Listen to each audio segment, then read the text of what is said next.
Hello friends, you are welcome in Ganesh English classes 0.1. Actually, today I am going to discuss about some important question for your exam class 10th NCERT and CBSE from second English. Actually, we will discuss about the first lesson of second English, a trump of surgery. According to this story, a trump of surgery, what is the role of Mrs. Pumphrey and what is the role of Mr. Harriot? According to this stories, some important question which will be very important for our exam. So at first time you will listen how the question will be arise in your exam. आज हम लोग क्या करेंगे इस video के माध्यम से मैं क्लास 10th का इंग्लिश सेकेंड बुक का first lesson A Trump of surgery से कुछ इंपॉर्टेंट क्वेश्चन आपके बीच पेश कर रहा हूँ और ये क्वेश्चन आपके एग्जाम के लिए बहुत ही इंपॉर्टेंट है। तो उन क्वेश्चंस को आप एक बार देख लें ताकि आपका जो एग्जाम है वो बहुत ही शानदार हो सके और बहुत ही शॉर्ट में मैं आपको बताता हूँ। बस आप देखते ही देखते आप इसे समझ जाएंगे। जब समझ जाएंगे तो फिर आपके लिए कोई प्रॉब्लम होगा ही नहीं होगा। तो सबसे पहले आप समझने का प्रयास करें। बहुत ही सिंपल मेथड से मैं ये क्वेश्चन एराइज किया हूँ। सबसे पहले आप ये देख सकते हैं कि why is Mrs Pomfrey worried about her dog Tricky, यानी मिसेस पंफ्रे जो थी ना वो बहुत चिंतित थी। तो किसके लिए? तो अपने उसके पास एक जो डॉग था उसका क्या नाम था? ट्रिकी था। उस अपने डॉग ट्रिकी के लिए मिसेस पंफ्रे बहुत चिंतित थी। तो क्या कारण था? दो कारण था। मेनली हम कह सकते कि दो कारण था, दो रीजन था जिसके कारण मिसेस पंफ्रे बहुत दुखी थी, बहुत चिंतित थी, बहुत घबराई हुई थी। तो सबसे पहले हम देखेंगे answer, Mrs Pomfrey is worried about her dog tricky. अब यहाँ देख सकते हैं कि ये जो क्वेश्चन है यहाँ से मैंने क्या किया, मिसेस पंफ्रे के बाद इज लिखा, मिसेस पंफ्रे के बाद इज लिखा, worried about her dog Tricky, यानी ये क्वेश्चन में ही क्या है आपका आंसर है। तो मैंने क्या किया, Mrs Pomfrey is worried about her dog tricky. यहां तक मैंने क्या किया, क्वेश्चन का हेल्प लिया। अब क्या था, ड्यू टू सीरियस इल, यानी वो जो कुत्ता था यानी जो ट्रिकी था वो बहुत सीरियस इल हो गया था, बहुत ज्यादा बीमार हो गया था और इतना ज्यादा बीमार हो गया था कि वो अब मरने ही वाला था। तब क्या होता है, ये इसको थोड़ा सा इसका जो दिल था किसका, मिसेस पंफ्रे का, वो धड़कने लगा कि अब क्या हाल होगा मेरा डॉग ट्रिकी का। तो ये क्या होता है, ये सीरियस इल था नंबर वन। और दूसरी बात क्या था, and feed more and more food to her dog Tricky. तो मिसेस पंफ्रे चिंतित क्यों थी? तो मिसेस पंफ्रे चिंतित होने का मुख्य कारण था कि उसका जो कुत्ता था वो बहुत ज्यादा बीमार हो गया था, नंबर वन। और नंबर टू क्या है, उसको ज्यादा से ज्यादा भोजन खिलाने के लिए वो चिंतित थी कि मैं क्या खिला दूं, मैं क्या खिला दूं, मैं क्या खिला दूं, मैं क्या खिला दूं। यानी इस प्रकार का दो ही सोच था उसके चिंता होने का। तो सबसे पहला कारण क्या था, सीरियस इल, और दूसरा क्या था, मोर एंड मोर क्या, feed to her dog Tricky, यानी अपने कुत्ता को ज्यादा से ज्यादा खिलाना और उसका एक बीमार होना। बस दो कारण था। अगला देखते हैं, why is he tempted to keep Tricky on as a permanent guest. तो यहां पर ही का अर्थ आप क्या बोलेंगे, यहां पर ही का अर्थ आप बोलेंगे मिस्टर हैरियट। क्या बोलेंगे? Mister Harriet. यहां पर जो मैंने ही लिखा है इसका अर्थ हो गया मिस्टर हैरियट। और यहां पर ही एक क्वेश्चन और इसी से एक क्वेश्चन बनता है, आपका मोस्ट इंपोर्टेंट क्वेश्चन है कि why the employ want to keep Tricky as a permanent guest. तो हम बोल सकते हैं वो जो एम्प्लॉय के भी क्वेश्चन रहेगा तो आपको यही क्वेश्चन लिखना है, बस यही आंसर लिखना है। क्वेश्चन में चेंजिंग हो सकता है, यहाँ पर हो सकता है या ये ही के जगह एम्प्लॉय हो सकता है, या तो एम्प्लॉय के जगह ही हो सकता है, या तो ही के जगह मिस्टर हैरियट हो सकता है। यानी तीन तीन क्वेश्चन आपको इस क्वेश्चन में मिलेगा और ये मस्ट वीवीआई क्वेश्चन है। आप इस क्वेश्चन को अवश्य क्या कर लें, देख ही लेंगे। तो सबसे पहले हम ये देखेंगे कि why is he tempted to keep Tricky on as a permanent guest, यानी परमानेंट गेस्ट के रूप में उसको रखने के लिए क्या थे, वो सोचते थे। ऐसा क्या कारण था, क्या खूबी था कि उसको ये सोच रहे थे वो लोग कि ये कुत्ता मेरे ही पास रह जाता, यहाँ पर ही रह जाती, यह रह जाता तो हम लोग क्या होते, भाग भाग हो जाते, मस्त मौला होता जिंदगी, क्या होता, बहुत ही ऐशो आराम से जीता। क्या कारण था, क्या उसमें एक विशेषता थी, और उस विशेषता को हम लोग अभी समझेंगे, जानेंगे। तो सबसे पहले आप देखे होंगे कि ये क्या बोल रहा है। तो he is tempted to keep Tricky on as a permanent guest. यानी जो क्वेश्चन में था, तो मैंने क्या किया, क्वेश्चन का ही सपोर्ट लिया। तो यहाँ क्या लिखे, ही इज टेम्प्ड, ही लिखे, इस बार इज लिखे, tempted to keep Tricky on as a permanent guest. यहाँ तक मैंने उसी का सपोर्ट लिया। Because Mrs Pomfrey used to send more and more, क्या है, more and more energetic things us. यानी जो मिसेस पंफ्रे थी, तो मिसेस पंफ्रे ज़्यादा से ज़्यादा जो एनर्जेटिक थिंग्स था, यानी पौष्टिक भोजन का आइटम था, उस ट्रिकी के लिए क्या करते थे, मिसेस पंफ्रे बहुत सारे आइटम भोजन का भेजा करती थी। जैसे क्या क्या भेजा करती थी, तो इग्स भेजती थी, ब्रांडी भेजती, Horlicks, malt liver oil, cream cakes, chocolates and so many food items to Tricky. यानी ये प्रकार के नाना प्रकार के जो पौष्टिक भोजन था, उन्हें डॉग यानी ट्रिकी के लिए भेजा करती थी। लेकिन क्या बात है, देखते हैं आगे। Mr Herriot did not give to dog and they use to it comfortably. लेकिन बेचारा, बट ऐसा हो गया कि ये तो भेजती थी ये सारे चीज किसके लिए, तो अपने कुत्ता ट्रिकी के लिए। लेकिन मिस्टर हेरियट और उसके जो एम्प्लॉय थे, वहाँ के जो कर्मचारी लोग थे, वो लोग क्या करते थे, ये भोजन, ये जो पौष्टिक भोजन था, जो इम्पोर्टेंट फूड आइटम था, ये कुत्ता को न देकर वो लोग ऐशो आराम से खाते थे, ऐशो आराम से ज़िंदगी व्यतीत करते थे। इसलिए वो चाहते थे कि ये कुत्ता मेरा परमानेंट गेस्ट बन जाता, तो फिर हम लोग आराम से खाते पीते, कोई प्रॉब्लम नहीं होता।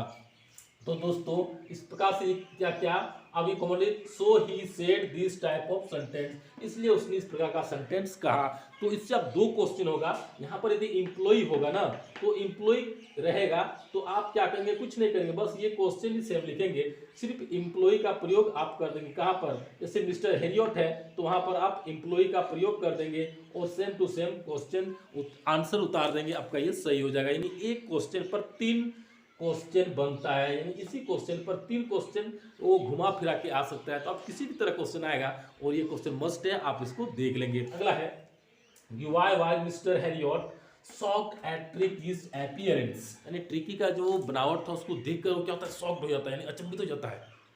लगा ऐसा क्यों भाई, क्या कारण था, कोई कारण होगा, कोई कारण होगा। यानी उसकी जो शरीर का जो बनावट था, वो बिल्कुल चेंज हो गया था, बिल्कुल चेंज हो गया था। और जब हम कोई चीज़ को बहुत ही खतरनाक स्थिति में देखते हैं, तो हम क्या हो जाते हैं, डर जाते हैं, अचंभित हो जाते हैं। तो यही मेन कारण है। देखते हैं, Mr Herriot shocked to at Tricky's appearance because the condition, या तो कंपोजिशन, यानी उसकी जो कंडीशन था, उसका जो कंपोजिशन था, बनावट था उस कुत्ता का, वो बिल्कुल चेंज हो गया था, बिल्कुल चेंज हो गया था।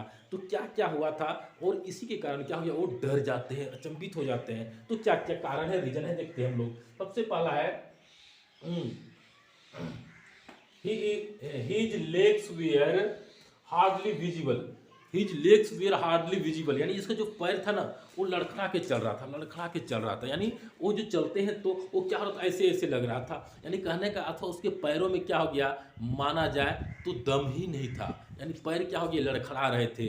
अब अगला क्या बोलते हैं, देखते हैं कि हिज आइज विद ब्लडली रेड। उसका जो आँख था, वो पूरा लाल हो गया। यानी ये आँख जो था ना, ये पूरा लाल हो गया। जब पूरा लाल हो गया, तो समझ सकते हैं कि ये खतरनाक का सिंबल है, और ये बहुत ही सीरियस था। तो इसकी आंखें क्या हो गई, पूरा लाल हो गया। उसका पैर क्या हो गया था, पूरा लड़खड़ा के चल रहा था। अगला देखते हैं, अगला क्या प्रॉब्लम था इसका, and red and his tongue was lolling from his jaws. और इसका जो टंग था, ये क्या था, लपक रहा था। यानी ये टंग जो था ना, पूरा ऐसे ऐसे हो रहा था, ऐसे ऐसे हो रहा था, ऐसे ऐसे हो रहा था। यानी कहने का अर्थ क्या हो गया, सबसे पहले आप ये देखे होंगे, उसका कारण क्या था। सबसे पहले उसका जो कंपोजिशन था, उसका जो बनावट था, वो बिल्कुल चेंज हो गया था। नंबर 1, उसके जो पैर थे, वो पैर सीधे नहीं चल रहे थे, पूरा लड़खड़ा के चल रहा था, नंबर 1। दूसरा बात क्या था, उसकी जो आंखें थी, वो बहुत लाल हो गया था, बहुत रेड, एकदम ब्लडली रेड हो गया था। और नेक्स्ट क्या है कि उसका जो टंग था, जीभ जो था, वो पूरा क्या हो रहा था, लॉलिंग हो रहा था, यानी ये जबड़ा जो है ना, जबड़ा से लग रहा था कि ये छूट के नीचे गिर जाएगा। यानी ऐसा कंडीशन को जब देखा मिस्टर हैरियट तो क्या हो गए, उसको देख के पूरा क्या होता है, शॉक्ड हो जाते हैं। तो दोस्तों ये बहुत ही इंपॉर्टेंट क्वेश्चन है, इसको आप एक बार स्क्रीनशॉट ले लें। तो अगला लोग देखेंगे कि how does he treat the dog, यानी वो डॉग को कैसे ट्रीट करता है, कौन। तो यहाँ पर ही का अर्थ क्या हो गया, ही का अर्थ हो गया मिस्टर हैरियट। यानी मिस्टर हैरियट जो है वो डॉग को किस प्रकार से ट्रीट करता है, यानी किस मेथड के माध्यम से उसे ट्रीटमेंट करता है। यानी इस प्रकार के सिंपल स्टेटमेंट को आप समझ सकते हैं कि यहाँ पर ये क्वेश्चन क्या हो सकता है, ही के बदले मिस्टर हैरियट भी हो सकता है, या तो यहाँ पर ही भी हो सकता है। तो आप समझ जाएंगे कि ये जो स्टेटमेंट है, ये जो क्वेश्चन है किस पर आधारित है, तो मिस्टर हैरियट पर आधारित है। और ये क्या करना चाहता है कि how does he treat the dog, यानी डॉग को कैसे ट्रीट करता है, कैसे ट्रीटमेंट करता है, कैसे इलाज करता है, कैसे अच्छा करता है। तो उसको हम लोग देखेंगे कि he treats the dog according to doctor mind, यानी वो जो ट्रीटमेंट करता है वो अपने डॉक्टर माइंड के आधार पर करता है। ऐसा नहीं कि आज के जो डॉक्टर्स हैं उस माध्यम से नहीं करता है, बल्कि उसका एक स्पेशल माइंड था। वो सबसे पहले उसका जो प्रॉब्लम था उसको समझ गए, जब उनके समझ गए तो क्या कहते हैं, अपने तरह से अपने माइंड के आधार पर उनका ट्रीटमेंट करते हैं। कौन, तो मिस्टर हैरियट। अगला है he did not give him any food item 2 days, यानी 2 दिन तक उसको क्या किया, कुछ भी खाना पीना नहीं दिया। यानी उसका जो बीमारी का मुख्य कारण क्या था, उसको ज़्यादा जब खिला दिया था ना, तो इसीलिए क्या हो गए, वो सीरियस इल हो गए थे। लेकिन क्या क्या उसने भोजन आइटम को कट कर दिया, यानी जो भी भोजन आइटम उसको मिलता था कुछ भी उसने 2 दिन नहीं दिया। जब कुछ भी नहीं दिया तब क्या होता है, उसकी जो बीमारी थी वो धीरे धीरे क्या हो जाता है, वो अच्छा होने लगा। अगला देखते हैं कि at the last the dog started to play among the dogs. अब क्या होता है, जब 2 दिन उसको खाने के लिए नहीं दिया तो क्या हो जाता है, अब धीरे धीरे वो सारे उनके जितने जो कुत्ते थे, यानी वहाँ पर बहुत सारे कुत्ते थे, उन सभी कुत्तों के बीच में क्या करने लगा, वो धीरे धीरे अब खेलना प्रारंभ कर दिया। उसका जो शरीर का जो बनावट था वो धीरे धीरे चेंज होने लगा। उसका मनोमस्तिष्क क्या हो गया, वो धीरे धीरे अच्छा होने लगा। अब उसको कोई काम में मन लगने लगा, और उनका जो ये ब्लड डिली जैसा जो आई था, जो टंग और जो पैर लड़खड़ा रहे थे, वो सारी समस्या धीरे धीरे समाप्त होने लगी। क्यों, क्योंकि उसको भोजन आइटम कुछ भी नहीं दिया, और यही कारण था उसका अच्छा होने का बहुत ही जल्द। अगर देखते हैं अब क्या बोलता है, and begin to lick the balls. अब क्या हो गया, वो सारे कुत्तों के बीच तो खेलने लगे, और उनके साथ साथ अब ये क्या करने लगा, ये जो कटोरे यानी जो थाली जो प्लेट कुत्तों के लिए दिया जाता था, उस पर वो कुत्ते भोजन क्या करते थे, अब उसको क्या करने लगे, वो चाटने लगे, चाटने लगे हैं, वो चाटने लगे। उससे पता उसको ये चल गया कि अब क्या हो गया, इसको भोजन की आवश्यकता महसूस होने लगा। अब उसे क्या करना चाहिए, यानी इसकी जो तबीयत है वो ठीक होने लगा, और इसीलिए खेलना प्रारंभ कर दिया। और ये जो जूठा जो कटोरे हैं, प्लेट हैं, उनको भी ये धीरे धीरे चाटना शुरू कर दिया। यानी डॉक्टर ने अपने माइंड से सबसे पहले क्या किया, उसका ट्रीटमेंट किया, 2 दिन खाना पीना नहीं दिया। इसके बाद क्या करता है, वो जितने ग्रुप थे कुत्तों का, उस झुंड में जाके क्या करने लगा, वो खेलना प्रारंभ कर दिया। इसके बाद वो कुत्ता क्या करने लगा, डॉग ट्रिकी, वो जो कटोरे थे उस कटोरे को चाटने लगा। अब क्या होता है, कुछ एक्सरसाइज कराया, और बस इसी तरह बिना मेडिसिन का वो कुत्ता अच्छा हो जाता है। यानी कहने का अर्थ हुआ exercise is very important in this time, और एक्सरसाइज आज के समय में बहुत इंपॉर्टेंट है, इसलिए हम लोग को भी एक्सरसाइज करना चाहिए। What does she do to help him, she wise in this. बोलता है कि what does she do, she का अर्थ कौन हो गया, मिसेस पंफ्रे। यानी यहाँ पर क्या गया, what does Mrs Pumphrey do to help him, यानी उस कुत्ता को हेल्प करने के लिए, उसकी सुरक्षा के लिए, उसकी अच्छाई के लिए मिसेस पंफ्रे क्या करती थी। क्या ये जो करती थी क्या आपके लिए अच्छा है, हाँ, is she wise in this, क्या इसमें वो बुद्धिमत्ता का एक परिचय दे रही थी कि हाँ ऐसा होना चाहिए तो अच्छा होगा, ऐसा होना चाहिए अच्छा होगा। आपके विचार से क्या है, यानी आपको ये क्वेश्चन राइट करना है। तो सबसे पहले क्या बोलेंगे कि what does she do to help him, उसके हेल्प के लिए, सहायता करने के लिए मिसेस पंफ्रे क्या करती है। तो क्या करती है हम लोग देखेंगे, क्या ये जो काम करती थी क्या ये अच्छा था, नहीं था, आपके अनुसार से आप उसका आंसर बताएंगे। तो देखते हैं। She gives him more and more energetic things as like malt, cod liver oil, cream cakes, Horlicks, chocolates, eggs for boiled up his strength. यानी उस कुत्ता का, किसका, तो डॉग ट्रिकी का शरीर थोड़ा मस्त हो, थोड़ा सुडोल हो, मजबूत हो, स्ट्रेंथ हो, इसके लिए क्या करती थी मिसेस पंफ्रे जो थी, विभिन्न प्रकार के जो एनर्जेटिक थिंग्स था वो दिया करती थी। यानी विभिन्न प्रकार के पौष्टिक भोजन दिया करती थी। तो ये क्या था, उसको इसलिए देती थी कि मेरा कुत्ता क्या हो, मजबूत हो। यानी ज़्यादा मजबूती भी क्या होता है, अच्छी बात नहीं होती है। ज़्यादा भोजन भी शरीर के लिए क्या होता है, हानिकारक होता है। यानी मोर नॉलेज मोर कन्फ्यूजन होता है। अगला देखते हैं।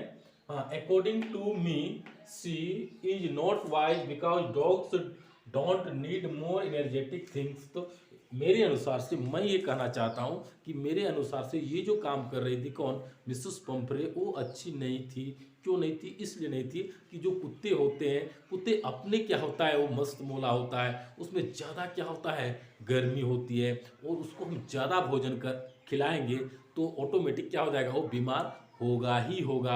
यानी जिसको आवश्यकता है उसको देना चाहिए, लेकिन जिसको आवश्यकता ही नहीं है तो उसको देने से कोई फ़ायदा नहीं होता है। और ज़्यादा खाने से ज़्यादा बॉडी हो जाए ऐसा कोई बात नहीं। नहीं तो बहुत अमीर अमीर लोग हैं, वो क्या करते, उनके जो बच्चे दिखते बहुत सिंपल दिखता है, तो क्या उसके पास हर कुछ आइटम है, उसको इतना खिलाता इतना खिलाता कि उसका बेटा क्या हो जाता, एकदम शक्तिमान बन जाता।